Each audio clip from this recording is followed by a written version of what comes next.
তোমরা যে দেখা পাচ্ছ মুই এখানে গা ধুবার আছু আর এই গা ধোবার মধ্যে মুই বিশাল বড় একটা পাথরের ওপর মুই কিন্তু বসে আছো চশমা পিন্ধিছু ঠিক আছে কেমন লাগেছে আর এসে কিনা এই গরমের মাঝে এই ঠান্ডা জলত গাও দিলে একদম মনের ভিতরে যা শান্তি লাগে ও আর কোয়া না যায় এরকম স্মৃতি তোমার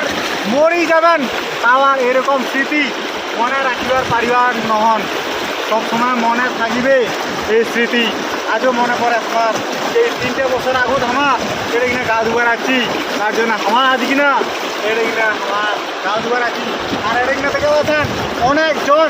গা ধুবার আছে মেয়ে হোক কি ছেলে হোক বউ হোক সবাই কিন্তু গা ধুবার আছে সামনত বা পরে এইরকম বড় বড় পাথর চারপাশে ছড়িয়ে আছে আর এই যে জলের আওয়াজ ও মাই গড অসাধারণ তোরা ভিডিওটা মুই এটা কিনা শেয়ার করছো।